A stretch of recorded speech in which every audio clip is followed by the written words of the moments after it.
पति की मौत के बाद सुधा और उसकी बेटी प्रिया अपनी देवरानी और देवर के सहारे किसी तरह दिन काट रही थी। सुधा का देवर पीयूष तो फिर भी ठीक था, लेकिन उसकी देवरानी बहुत खराब थी। वो उसको फूटी आंख नहीं सुहाती थी।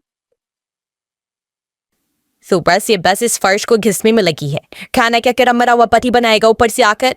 खाना मैं अभी बना देती हूँ देवरानी जी, लेकिन मरे रिंग साम के बारे में असंबत गई और देवर जी के दफ्तर जाने से पहले ही खाना तैयार हो जाएगा। खाना तैयार हो जाएगा? आप न दिन पर दिन काम चोर होती जा रही हो। अब ऐसा नहीं चलेगा, समझी? चल अब जल्दी से जाकर खाना तैयार करो। बेचारी जेठानी खाना बनाने चली जाती है। उसकी देवरानी हर रोज का काम बस उसी से लेती थी। ऐसी समय बीता। सुधा सारा काम अपनी जेठानी और उसकी छोटी 8 साल की बच्ची चलेगी। एक रोज सुधा लगातार काम करने के कारण काफी थक जाती है और उसकी तबीयत काफी खराब हो जाती है, जिससे उसे तेज बुखार हो जाता है। उस रोज वो अपने कमरे से बाहर नहीं आती। ये देख देवरानी गुस्से में आ जाती है। क्या है ये सच जेठानी जी? सुबह के 9 बज रहे हैं, अभी तक बिस्तर पर पड़ी हो। आज काम करने का इरादा नहीं है क्या? अंकिता, मेरी तबीयत काफी खराब लग रही है। सर में तेज दर्द भी है। आज मुझसे काम नहीं हो पाएगा। ये सुनकर तो देवरानी गुस्से में आ जाती है। वाह जी वाह, ठोस ठोस कर खाने में तो तुम्हें कोई बीमारी नहीं होती, लेकिन ऐसे काम करने में तो माँ बेटी को तकलीफ होती है।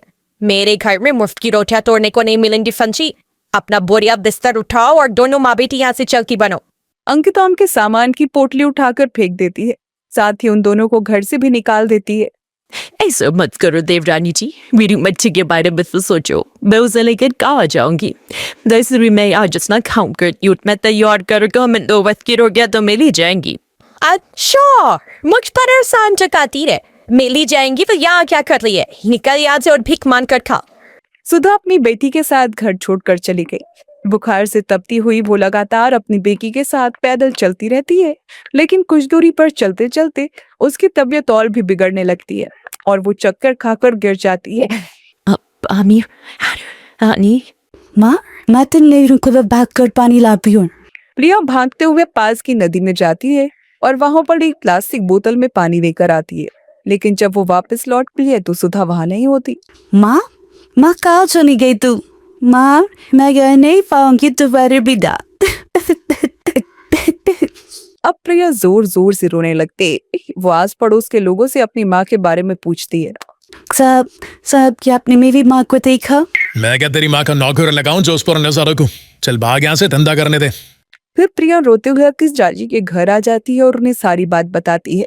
मुझे तो लगता है वो अपने यार के साथ भाग गई होगी।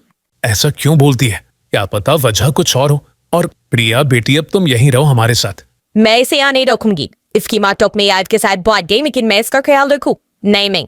अरे तुम्हारा क्या जाता है? यहाँ रहेगी तो 2 सूखी रोटी दे दिया कर, बदले में घर का सारा काम करवा लिया कर। ये सुनकर देवरानी खुश हो जाती है। अब वो प्रिया से दिन रात काम करवाती रहती और अपनी बेटी का जूठा बासी खाना उसे खाने को देती। मैं नहीं खाऊंगी ये जूठा खाना। ज्यादा बकवास मत कर, नहीं तो ये भी नहीं मिलेना, समझी? अगर तुझे यहाँ रहना है तो जूठा और बासी खाना ही खाना पड़ेगा। अब वो उसे बासी खाना खाने को ही देती। भूख से मजबूर उसे अब वो खाना ही खाना पड़ता है। एक रोज देवरानी का बेटा अंकुश अपनी माँ से जिद करता है। माँ, मुझे मैक्रोनी खानी है। मेरे स्कूल के थोड़ी दूर पर एक ठेला है, सुना है वहाँ की मैक्रोनी बहुत ही अच्छी होती है। पापा को बोलो हमें लेकर चले वहाँ। सुना है वहाँ बहुत लोगों की भीड़ आती है उसकी मैक्रोनी खाने। अच्छा, फिर तो मैं अभी तुम्हारे पापा को फोन करती हूँ कि वो शाम को जल्दी घर आ जाए और हमें वहाँ लेकर चले। अंकिता अपने पति को फोन कर देती है। मैक्रोनी खाने का तो मेरा भी बड़ा मन है। ठीक है, मैं शाम को जल्दी घर आऊंगा, तब चलेंगे उस ठेले पर। शाम को वो सभी उस ठेले पर जाने के लिए तैयार हो जाते हैं, लेकिन तभी प्रिया बोलती है।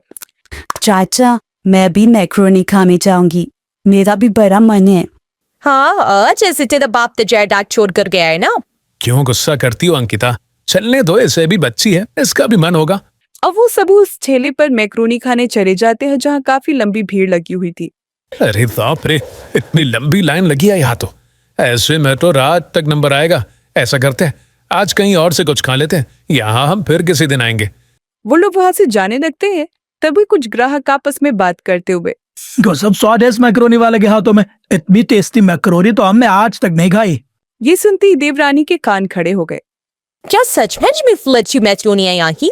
अब तो हम खाता ही जाएंगे। फिर काफी देर तक इंतजार भी करना पड़े तो कोई बात नहीं। अब वो भी ठेले पर नंबर लगाने के लिए खड़े हो जाते हैं। फिर जैसे ही उनका नंबर आता है तो ठेले पर खड़ी औरत को देख वो हैरान रह जाते हैं, क्योंकि वो और कोई नहीं बल्कि सुधा ही थी। सुधा को देखते ही प्रिया भागकर अपनी माँ के पास जाती है और उससे लिपट जाती है। Ma, wat een zendara, ma. Ooit toch ja, Cassie.